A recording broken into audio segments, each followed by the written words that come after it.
Hey everybody, welcome to episode 31 of Making It. I'm Bob Clagett here with Jimmy Diresta and David Picciuto. How's it going, guys? Very good. Good. Before we get rolling, I want to ask you guys to go to iTunes. If you listen to the show on iTunes, go to iTunes, leave us a rating and review. That helps us get up in front of more people, helps us spread the show some more. We'd appreciate it. And I think next week we're going to do a Q&A episode, right? Yes. Yeah, that would be awesome. So if you guys want to start submitting questions, that would be great. You can just tweet them at us. That would be good. At Making It Podcast. You can do that anytime before next Wednesday. We usually record on Wednesdays. Mm-hmm. And just give us some topics. We'll try to cover as many as we can in a single episode. And if you're not on Twitter, you can leave a comment on the webpage too. Yeah. Or you could leave, questions about current videos that are new since we did this last time. Yeah. Anything. Yeah, just send them over. We'd love to answer some of them if we can. So what are we working on? What are you guys working on? Well, earlier this week, I put out my planter video. It was a real quick and easy project. I still have a couple more to make for the house, but I figured if I'm going to make something, I might as well film it, right? Yeah, it looks great. Thank you. And so right now I'm cleaning out the shop. And I think I said this a few weeks ago, but I'm really, really cleaning hardcore, reducing and simplifying, because in October we have a team coming in and waterproofing our basement, which means we have to move everything from like 3 feet from the wall to give them room to work. Oh, man, it's a pain in the butt. Yeah. So right now I'm getting rid of a bunch of stuff. So with that being said, if you are in the Toledo area or going to be in the Toledo area, I have a Clear View mini cyclone to get rid of. It works great. It just doesn't fit into my workflow anymore. And then I also have around 10 or so pipe and bar clamps with a few straight edges. So if you want them, they are yours. You're giving away clamps? I'm giving away clamps. I know. Are you retiring? No. These are bar and pipe clamps that I don't use anymore. I tend to gravitate towards the Bessie clamps, and all I ask is don't make this complicated for me. So don't ask me to send you photos. Don't ask me if I have this or that. If you want the clamps, you have to take them all. There's no picking and choosing. Send me an email saying, "Hey, David, I'll be in the Toledo area on this date at this time. Will you sign them?" And, we'll hang out for 15 minutes or so, talk shop, and then I'm going to get back to work. So that's all I ask. Nice and easy. Yeah. Hey, I mentioned a couple weeks ago that I was giving away some tools, and these guys from Beacon came and took a bunch of stuff. If anybody was Snapchatting, you saw me helping them load their truck. And so that worked out real good. I mentioned, and some local guys came and took a bunch of stuff, made room in my garage. It was great. Awesome. Yeah, so that worked out cool. Give away a tool, hashtag. So if you take David's clamps, you got a hashtag give away a tool, then you have to give something away. Yes. I like that. And you got to follow the hashtag. Good stuff. Jimmy, what are you working on?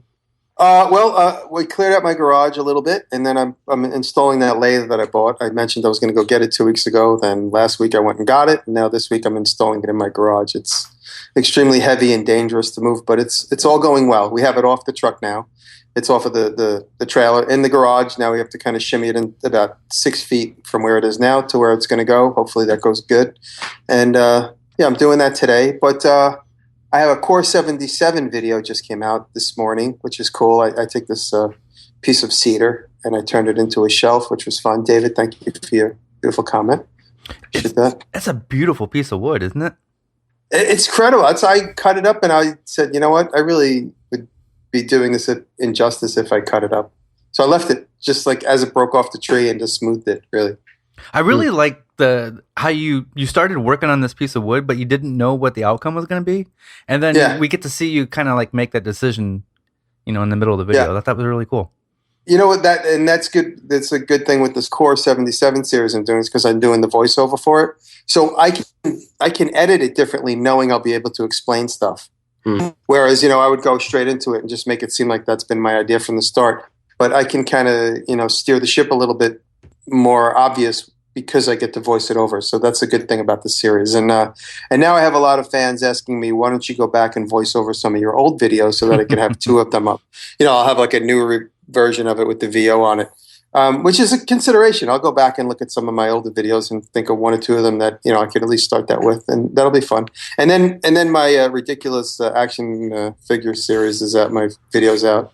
It's really, the resin cast figure toy backer campaign is up, and we'll see. 2 days now, I'm at about 31%, which is pretty good according to Carlos, the owner of that company. He said that's a very good thing. So I hope those aren't the only people that like me. I hope there's more people that like me in the next 30 days. So we'll see. If we can convert all the trolls to liking you, we'll have that funded in a day or so.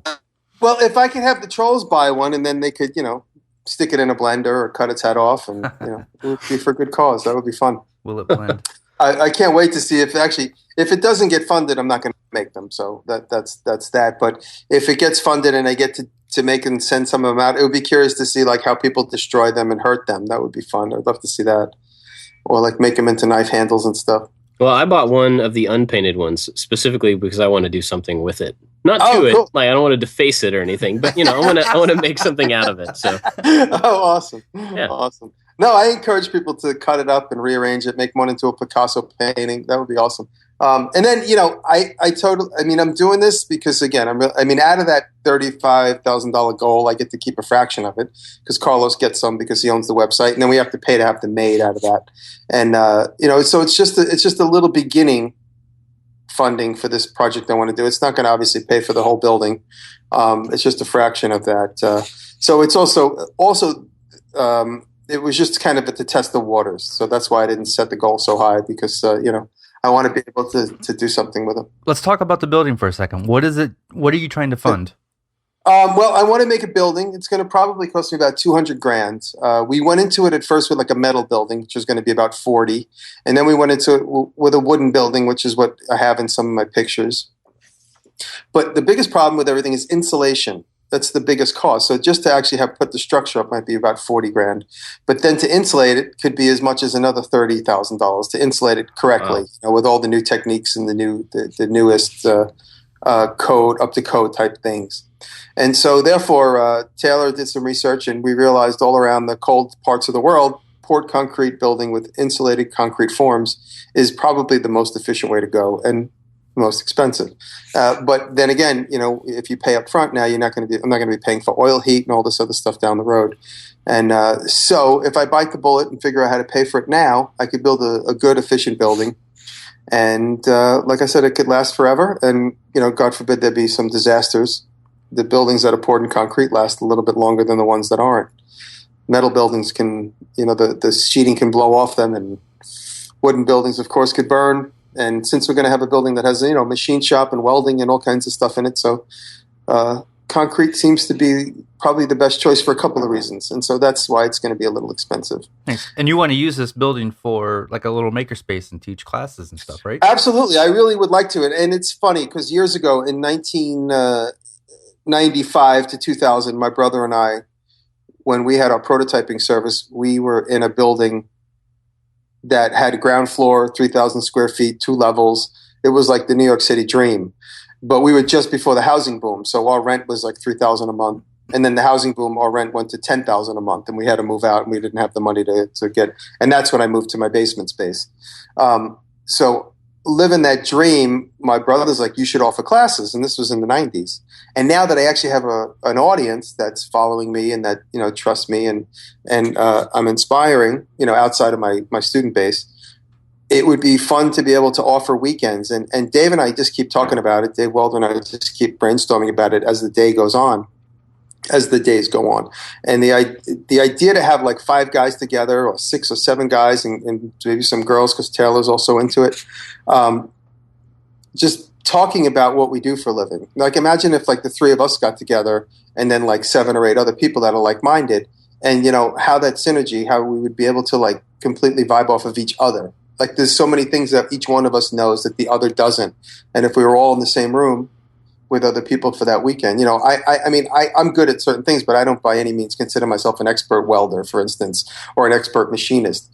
But, I could have a group of people together and learn from the students that I'm also, supposed to be teaching. So I think it could be a really good synergy if I was ever able to organize it so that I could have maybe 5 weekends or 7 weekends a year with 10 people. And not to mention, fans just show up at my shop now and they hang out for the day. And just recently, a fan showed up from the South and he just spent the whole day with me, helped me build something. And seriously, I mean, and it was really fun. Phil, if you're listening, hello. And it was really cool. And that's happened, that happened a couple times in the last year. And, fans come to the city, they visit me and they want to come back and they're like, hey, before we leave, can I come again? And it's like, watch you do something. I'm like, sure.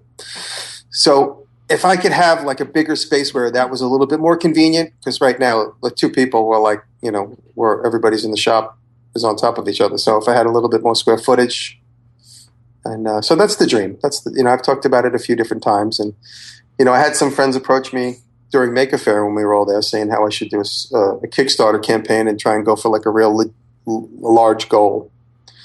But we'll see. We'll see what happens. And I'm talking to a few friends that could also help me pay for some of this. I mean, I have some of my own money, but I don't have all of it. So cool. It's interesting. You're talking about the kind of collaboration and the sharing of ideas and getting people together like that. A friend of mine, this is just related, but it's a localized thing. A good friend of mine does something similar to that, and he calls them fusion nights. And basically, he's done a 24-hour one and a 12-hour one at his house, where he invites pretty much every person that he knows and tells them to invite every person that they know. And the whole purpose of the thing is to get people from different walks of life, different social circles and all that stuff together in one place just to get to know each other, with the kind of goal of, what connections can be made, what type of people have commonalities that just would never run across each other otherwise. And so that's a great idea, to get people just in one place, just to share. Yeah, think of it like this. For instance, if I had a weekend where either one of you guys, or say, for instance, Frank Hallworth, or, some other really great YouTuber would come and spend the weekend and then kind of be the guest, the honoree, and we'd all get together and we'd say, Dave said this last night. He goes, what if we did the 2x4 challenge one weekend with just a group of people, in the shop, with vibing off each other, not hiding from each other, or we all got together and said, okay, this weekend we're going to wrench around on this truck and turn it into a something or another. Do a Monster Garage episode. And, we'd have Friday night to chill by the fire. We'd have Saturday night to chill by the fire. And then Sunday we'd all go on our own way, later in the afternoon. Which is kind of the vibe of the weekends I have when I have friends up. And, but if we all had a goal to work on something in the shop with all the machines needed, it would just be a lot of fun. Think of how many people do things for instance, you guys both do lots of different things, but, welding is relatively new to both of you. And, whatever it is, whether it's bookmaking, whatever it is, like I said, we could all, that group would learn from each other, and we would do class photos and we'd hang them on the wall. So this would be class 1. Oh, that'd be awesome. Yeah. Or, maybe we build a canoe. I have my friends from Bear Mountain Boats come, my friend Ted and Nick. Maybe we can get Nick Offman for a weekend to, come and do a boat building lecture with Ted, or whatever it is. I think, I think this it could be a really good thing. Yeah. Sounds pretty awesome. And I could have my commercial projects going on at the same time, but if I had the room, I could park them and not have to get them out the door, which is what I have to do now. Yeah. So cool. We'll put a link in the show notes to your figure campaign. Everybody should, whether that type of class type collaboration thing is interesting to you or not, think about the people that it could impact and go buy a figure. That's an awesome way to help. Thank you. It's just the beginning, it's just the beginning. And this is really a way for me to get my thing started. It's kind of like a kick in my butt to get started with this thing. And then also to help Carlos out, because Carlos's website just started and he's already funded a couple of successful campaigns. And it's a good thing. If you have an invention, you can go to his thing and you can start a toy backer campaign. And, a lot of the big toy companies are watching his thing. So your project might get bought out before it gets funded. Somebody might see it and say, oh, I love this project. I want to buy it and license it to whatever the big toy company's name is. So it's a good platform. I mean, I'm sure they're doing that on other sites as well, but here it's just toys. So yeah, it's a really interesting idea. And from going to the art school that I went to, I know a lot of people who are in character design, Yeah. And stuff like that. One guy in particular has designed some resin figures before and had them produced. There was some similar site that was, people could upvote these certain characters, and then if they got to a certain point, they would get made, and then people could buy them. But anyway, so I've got a lot of people who would be really interested in that site as a service. Yeah. So take a look at that. Yeah. Cool.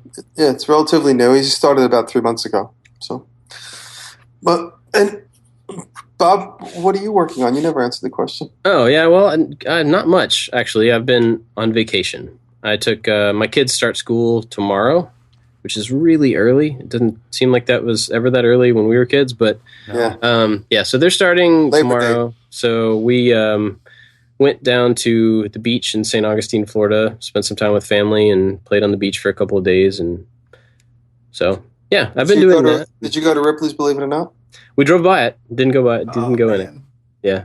It's a great spot. I was kind of afraid it would horrify my younger kids.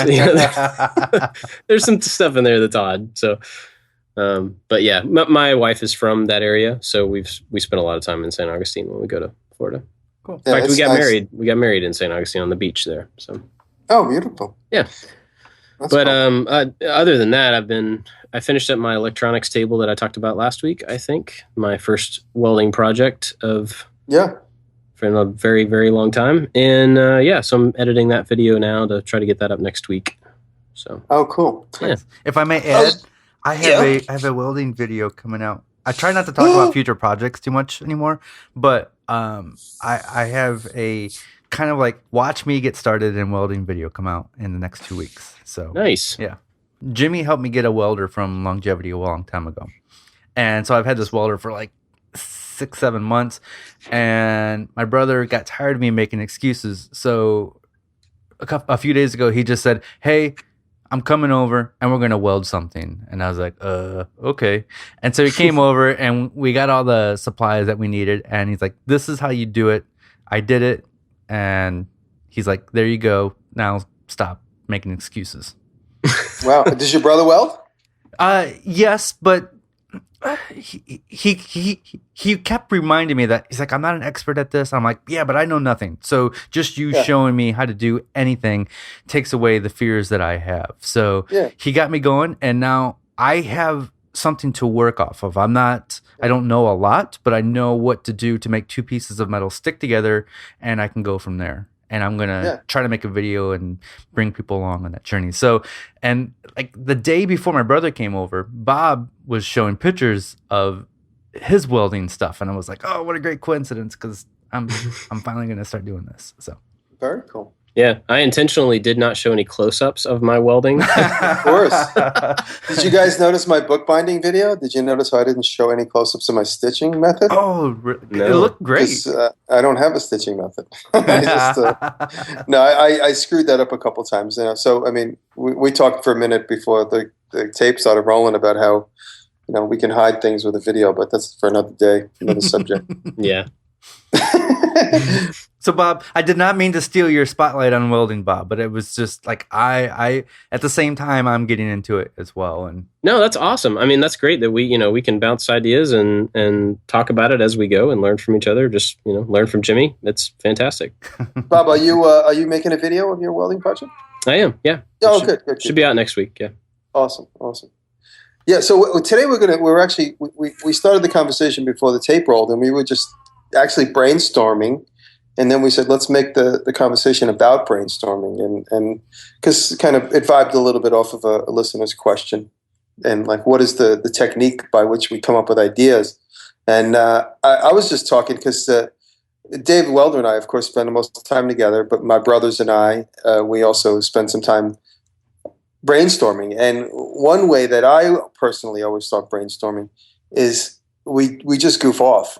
I grew up with a family where we're constantly picking on each other, and you had to really hold your own. Do you ever watch? I never watch it, but do you know UFC? I know of it. Yeah. Welcome to the Octagon. That's the phrase. Yeah, that was your house. Yeah, no, my brothers call it welcome to the Mocktagon, because everything gets mocked. So Instead of saying welcome to the octagon, we say welcome to the Moctagon. And so, because they're both also into UFC. I personally am not. But a lot of times my oddball ideas come out of comedy. And that's why I'm setting that up, that conversation. So even with Dave and I, a great example is we were driving in the car and we were just talking about like what the next tip video was going to be. Let's do bandsaw. How can we incorporate Spike? And we both said kind of at the same time, wouldn't it be funny if Spike cuts his name out? And then there was a long pause. We laughed about it. And then we said, yeah, why don't we do that? And then that was how we opened that video. And then like kind of set us up to like have Spike do something in every video now. And sometimes he has the day off because we haven't thought of anything. But like in the last tips video and then also in my figurine video, we didn't have Spike for anything in that video. So when I kind of did my personal wrap up and I was like, oh, well, I'm going to be doing the resin cast figures coming out soon. Dave or me, I forget, said, oh, wouldn't it be funny if Spike presents it? Like Spike is like the Vanna White.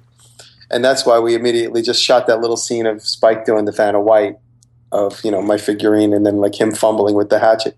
I was actually doing the puppeteering on that, by the way. Nice. And I don't know if you could tell the gestures or not. And then I used that same piece of video in the figurine thing in the pitch video. It seemed to work. But a lot of times, like a lot of my funny, I guess you could also say funny ideas, but a lot of my ideas come out of just being stupid and silly and just like brainstorming funny scenarios. And then all of a sudden, like you hit on something, you're like, oh wow, that would be a great reality. Let's work backwards and engineer that into something.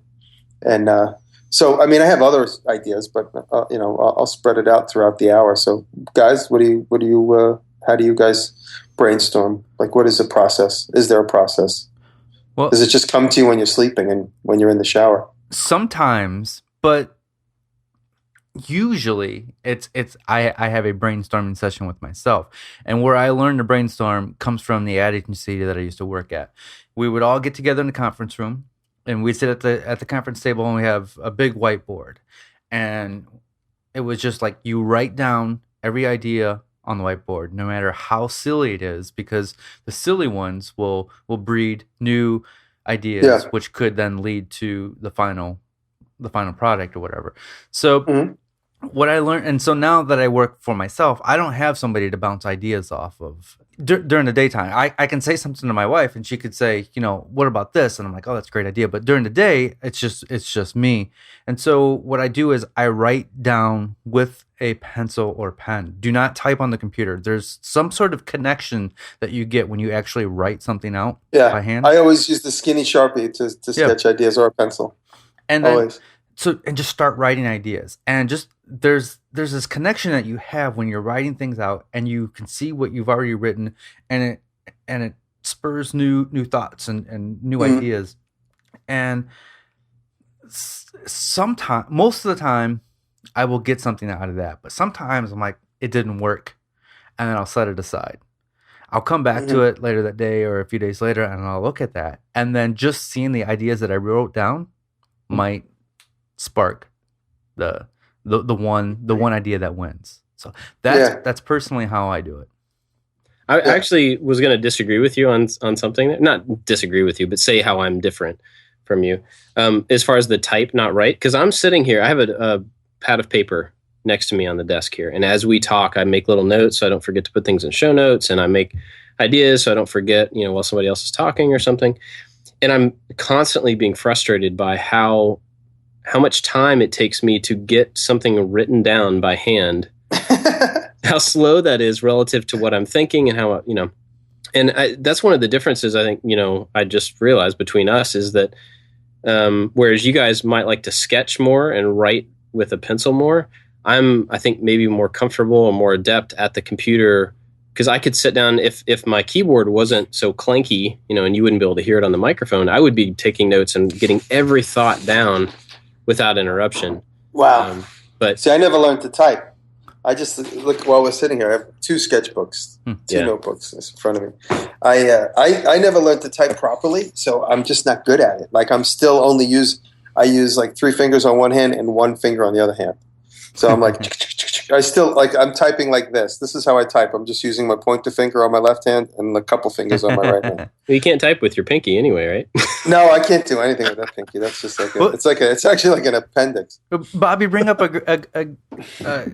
great thought. Is a lot of like I listen to a lot of like audiobooks where it's like business or self-help or I've gone to seminars, and the common theme between all these books and seminars is you can take what these people, you can learn from these people, but you don't necessarily have to do exactly what these people are telling you to do. Take the main idea that they're presenting and then make it your own, right? Yeah, totally. And because everybody's different, so what works for you might not work for somebody else. Yeah, and like in this case in point is you're totally right. It's about history and like where your skill sets have come from. For me, I was a programmer, right, for 15 years, so I have typed more than I care to even think about. But I'm very, very fast at it. Some you guys may have drawn more or written more or whatever, and that may be the more natural expression for you to be able to get that stuff out. And yeah, you're totally right. Like any of the productivity stuff that you come across that we've talked about, last week we talked about that stuff. Any of that stuff should be kind of vetted through who you are and what you do on a daily basis, like how you work best. Some people work in literal things better, where they like to have, like my wife really needs to see something drawn out. If we're talking about a project, she needs to see a picture to be able to really visualize it before we can move ahead with it. Me, I can visualize something totally in my head with never seeing a picture, and I know exactly what it's going to look like, Mm-hmm. And so those are just different ways that we process kind of the same, decision and the same, way to handle decisions moving forward and stuff. But anyway, back to our brainstorming thing. I wrote down a couple of things that I'm curious how it works for you guys. I'll get to that in a second. But for me personally, when I'm brainstorming ideas for projects, I think the biggest generator of ideas for me is filling a need. So, we've talked before about a lot of my stuff is really purpose made. It's very like to fill a need or fill a gap in something like that. So most of my things come out of like, oh, well, I don't have a thing that does this, or it's too expensive for me to buy a thing that does this. Can I make it myself? That kind of thing. But also I think through being aware of that, excuse me, I've started to kind of keep my mind open to possibilities and to potential problems or gaps around me. So if I see somebody else doing something and they have a need, they have something that would be faster for them to be able to do their job or whatever, I'm more aware of where those holes are and like, where the problems are that could be solved. And so I think a lot of my ideas come out of just being aware of, gaps in things. Yeah. But I'm constantly looking for things that need to be like filled, like holes that need to be filled, literally, like with like a belt clip or what, all the tchotchke things that I make. Yeah, and it's also good. Another good generator of ideas is to make a commitment to somebody. Say, I commit to do this for you on this date, even though we have no ideas. Then you're forced that to. Date, yeah, you're forced to do it. I made a gift for a fan, which I didn't even post a picture of. 30th birthday for a fan in England. I don't want to say his name. I'll give it away. He doesn't know it's coming. His girlfriend called me, and I made this cool little thing for him. It's collage, like a resin collage. And I said yes to her 100 times, and then she's like, okay, I need it Monday. What's going to happen? I was like, okay, what did I say I was going to do? I literally wrote it. She's like, you said you were going to make a collage. I said, okay. I made this really cool thing. I was really happy with it. I've come up with so many. I'm sorry. Yeah, it was fun. It was fun. I've come up with so many great ideas under pressure at the last second to meet a deadline. Yeah. And I don't know what it is about that deadline, but that brings out the creativity in me. Yeah. Some of my best ideas, it's my most popular. It's not my best idea, but for instance, the AK-47 guitar, it's like my most popular video, and everybody I meet I went on like 100 TV meetings. Everybody I meet's like, oh, I love that guitar. I'm like, okay, thanks. You could have watched another video. It's not the only video I have. But because it's the first video on my page. But that, like, literally, like, Wyclef's like, I need it for Friday. And I'm like, oh, okay. I started it. And when he saw it, he's like, it has to be done by, it literally gave me like a day and a half to finish it. And, it forced me to make the video and put it up the way it did. And anyway, it turned out to be a successful video for me. And so, I mean, I would have done things differently if I had more time. But anyway, it is what it is, and it worked for that moment in time. And that was something that I just worked against the deadline.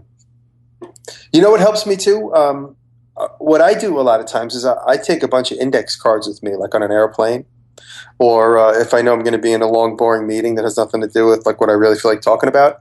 I take a bunch of index cards with me, and I just like scribble on the index cards, and I scroll through them like playing cards. And then when I scroll back to them, it's kind of like what you said. It's like, and I really just try and like compartmentalize each little stupid idea that I come up with.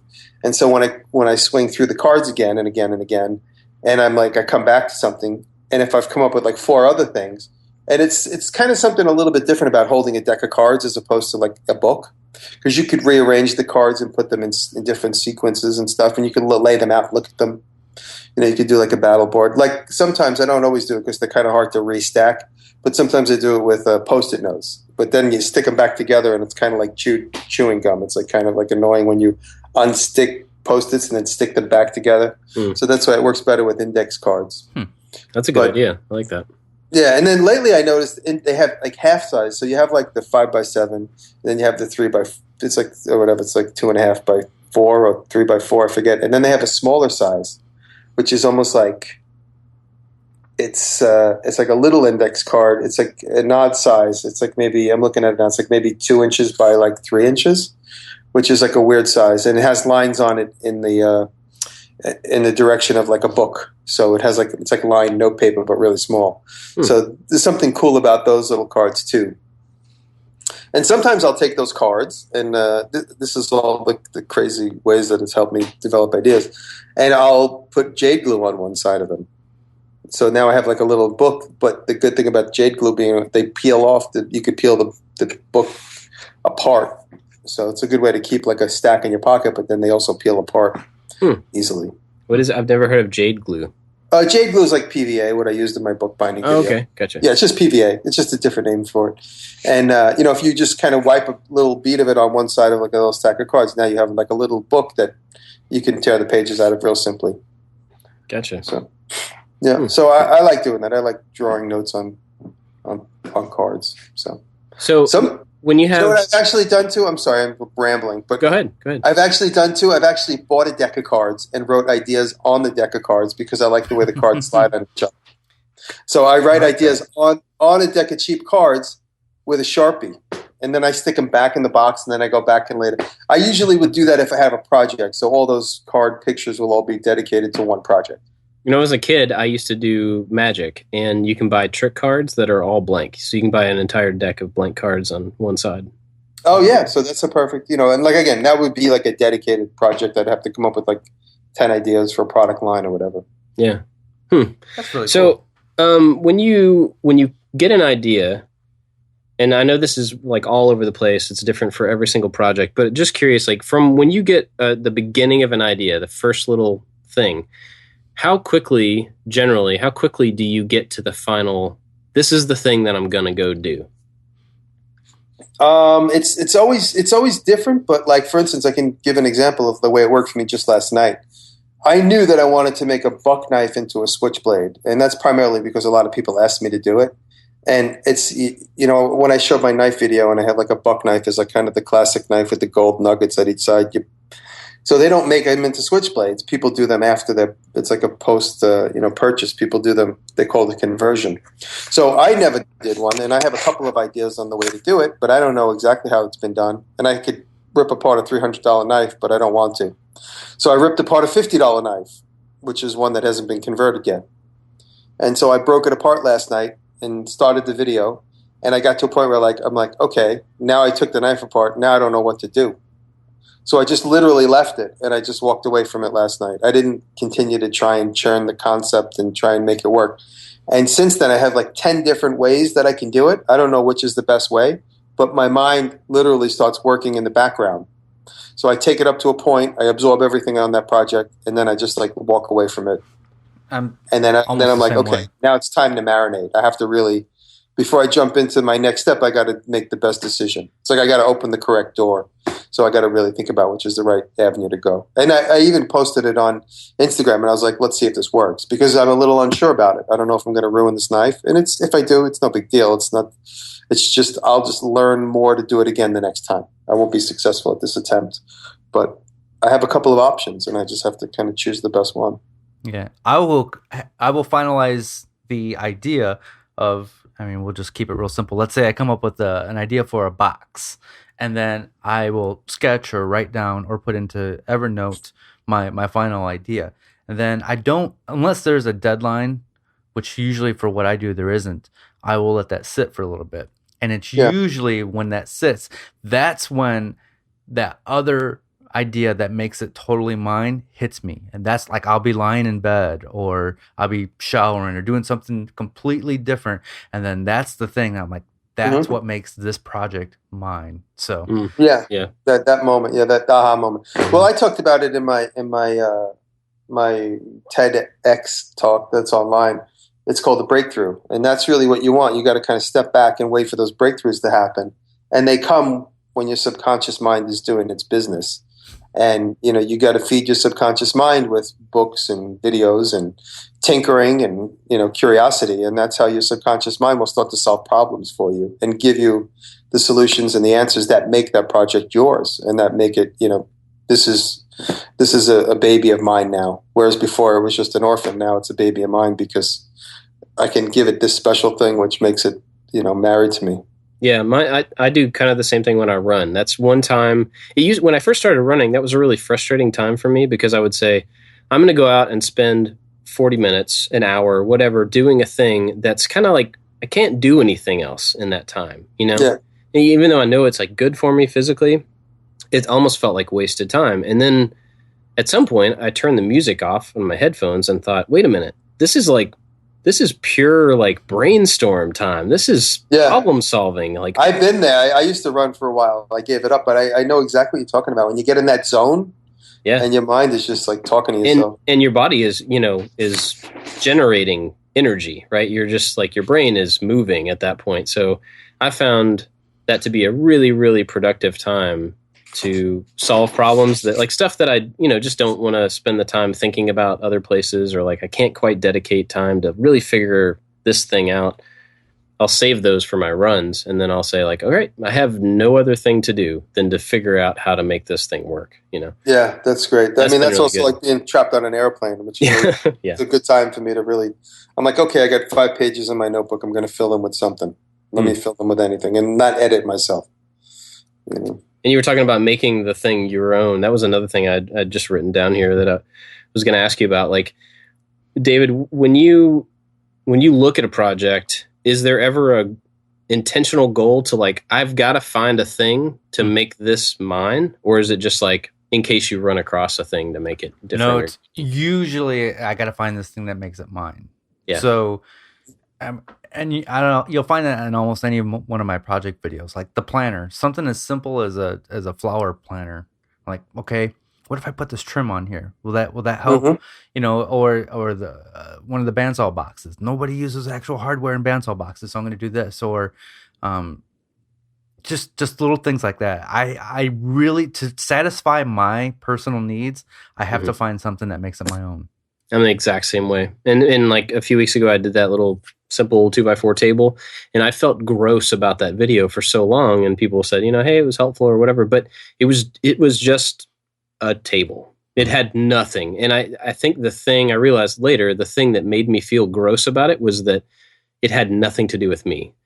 And so, I feel compelled most of the time to make something about the project. Generally, if they're like a couple of things I'm working on right now, I think are unmistakably me.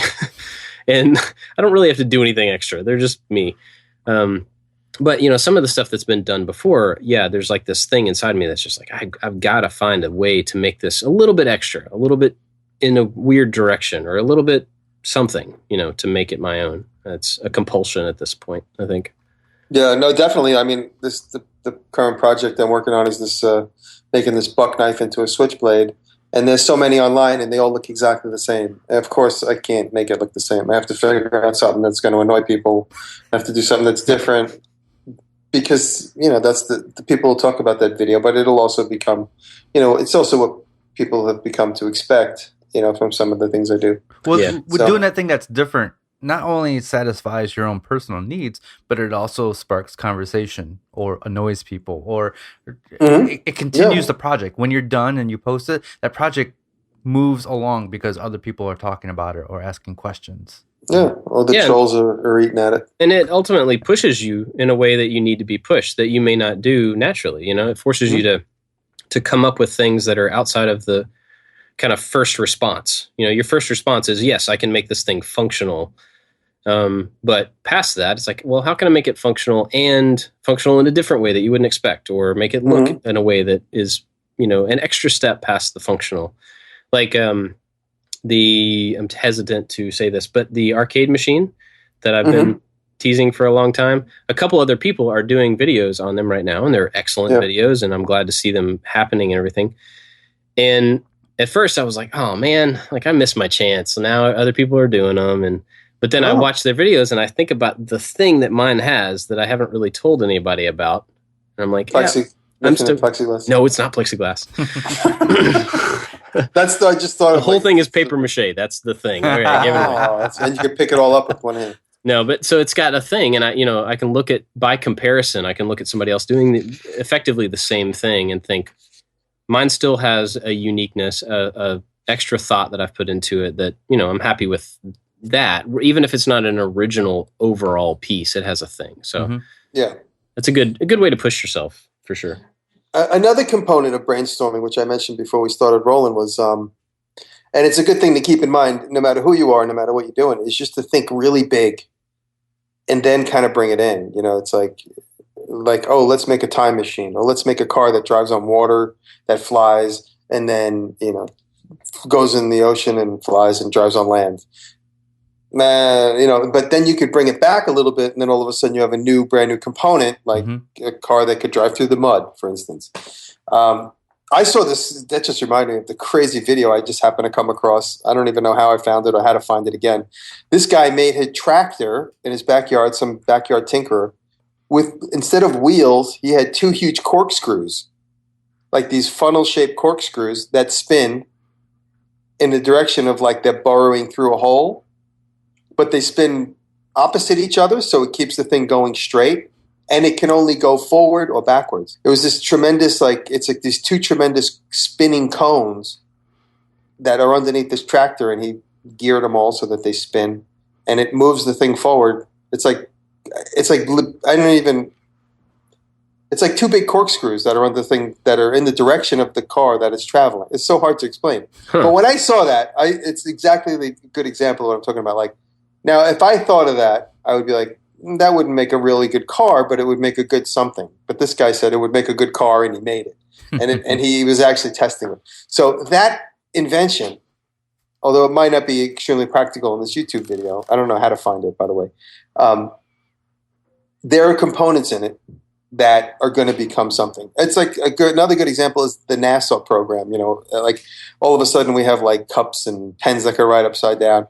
So those are all like derivatives of this whole space program that otherwise wouldn't have come to be if they didn't think about what's life going to be like in space. You see what I'm saying? Yeah, yeah, definitely. So I talked too much about that. I'm sorry. Think big. Yeah, think big, make small. Yeah. Well, just thinking big, even after you scale that back, you still might be pushing yourself to try something new that you've never done before, or to learn a new skill, or just thinking big and then pulling back might push you forward. Mm-hmm. Absolutely. It's like when you think about like, oh God, I got to walk up 7 flights to get to where I got to go. And then you do it and you're like, oh, that wasn't so bad. Then in a week from then, you're like, somebody's complaining about walking up 3 flights. You're like, that's nothing. Yeah. Yeah. That's just a metaphor for, doing something complicated that you're already used to doing. Yeah. Cool. Like running. Well, that's probably a good spot to wrap it up, unless you guys have any other brainstorming ideas. No, I think that's good. I mean, I just always, and I said it in my TEDx talk, and I say it to my students all the time. It's really important to feed your mind with just curiosity and junk and, visual junk food, whether it's like you're in a tinkering shop or whether you're in a junkyard or an antique shop.